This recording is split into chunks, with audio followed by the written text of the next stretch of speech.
مساء السعادة والسكر الزيادة. عايزاكي بقى تحطي الفلوس في الرز وهتكسبي الملايين. لا هتكسبي 100 ولا 200، صدقين هتكسبي ملايين. لو اول مرة بقى تشوفيني وعجبك الفيديو ما تنسنيش بلايك وشير وتمنيلي من قلبك كل خير. كومنت حلو كده منك تقوليلي تعرفيني بتتابعيني منين وايه الوصفات اللي تحبي نقدمها لك.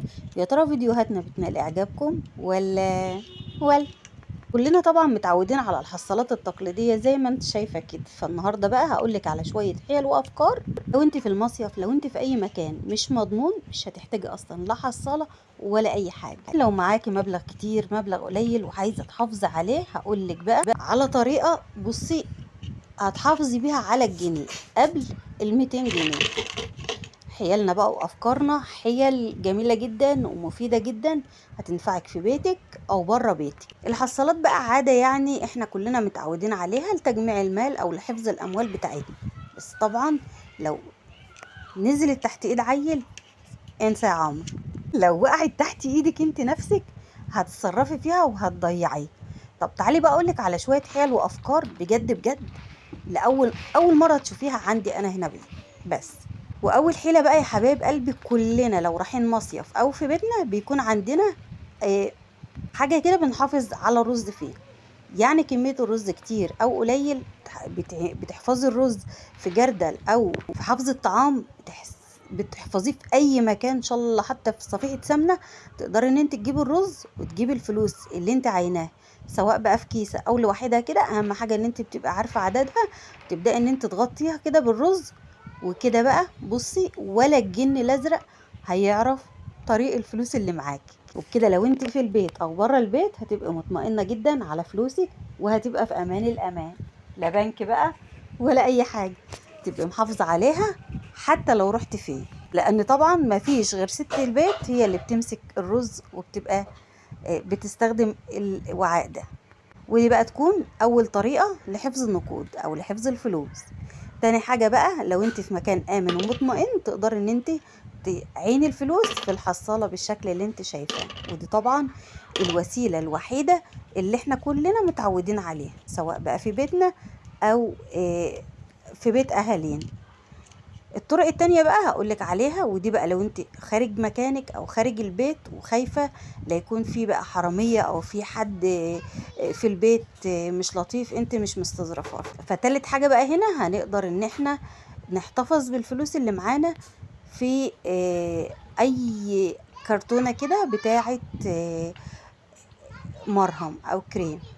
الكرتونة بتاعة الكريمات والمراهم تقدر ان انت تحتفظي بقى بالفلوس جواها وترميها كده في شنطة الادوية. بصي، العفريت الازرق برضو مش هيعرف لها جر ولا ايه. وفي نفس الوقت هتبقى سهلة جدا وامنة برضو. على فكرة تقدري تحتفظي بيها في الشنطة او في اي مكان انت رايحة فيه.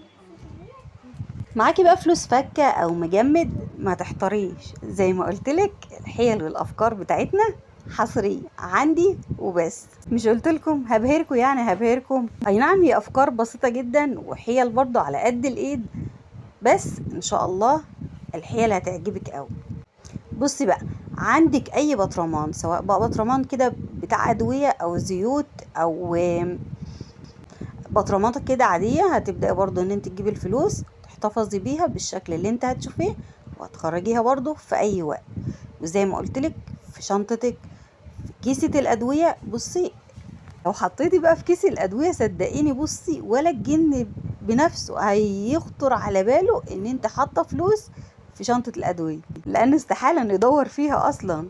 فدي بتبقى على فكرة بعيد خالص عن عينين الحرامي وعينين اللي في البيت. وتقدري برضو زي ما قلتلك مجمد او فضي، وهتحتفظي بيهم لأي وقت. وفي نفس الوقت حتى لو اترموا فين مش هيجرالهم اي حاجة. البرطمانات بقى اللي موجودة عندك هتحتفظي بالفلوس وفي نفس الوقت هتخرجيها، حتى لو سقطت في المية او في اي مكان مش هيجرالها اي حاجة. في كيسة الادوية او في باب التلاجة محدش هيسأل اصلا عليه، محدش هيبصله. البرطمان حجمه صغير ومحدش هيخطر في باله. في وسط بقى برطمانات التوابل هتلاقي بقى ايه، معظمنا بنستخدم العلب دي. علبة ايس كريم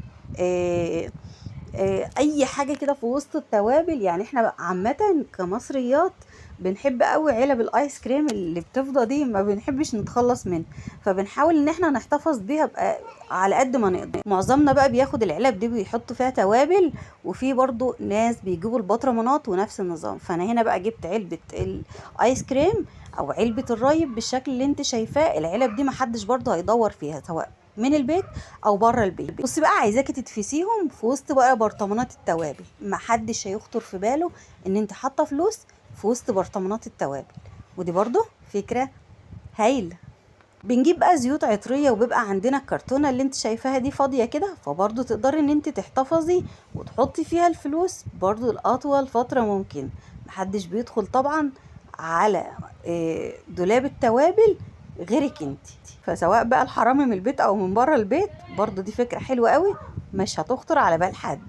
الفكره اللي جايه بقى هايله، احلى واخطر فكره بقى هتعمليها في حياتك.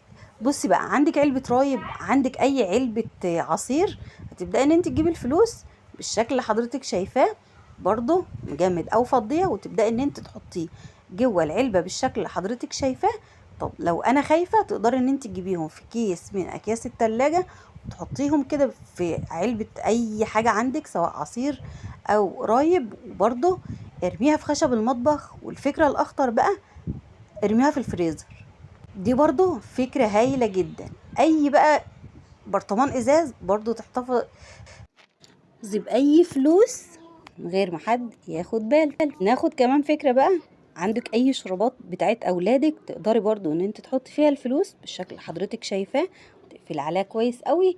بصي بقى، في وسط الهدوم، بس تبقي طبعا واخده بالك في مكان معين. في درج الشرابات برضو تقدري ان انت تحتفظي بيها. طب اقولك على فكرة احلى من كده ومن كده، ارميها تحت السرير، تحت اي كومود، تحت اي كرسي كده يكون ثابت وما بيتحركش، تحت اي سجادة، برضو الفلوس هتلاقيها في اي وقت. الفكرة بقى الاخيرة اللي بجد بجد حلوة برضو كده معانا، فازة الورد. اي فازة كده موجودة عند حضرتك، هتبدأ ان انت تشيلي منها القطعة الفل بالشكل اللي انت شايفاه بكل سهولة. سواء بقى اي فازة لوحدها او فازة كبيرة، اي فازات موجودة عند حضرتك، تبداي ان انت تشيلي قطعة الفل تحطي فيها الفلوس بالشكل اللي انت شايفاه. وبكده برضو طريقة سهلة جدا وشيك وجميل. في نهاية الفيديو بقى، لو عجبتكم الافكار، يعني انا هنا بهز وبحرك الفازة عشان تشوفوا مش هتقع. لو عجبتكم الفكرة، ما تنسوش تحبوا بعض.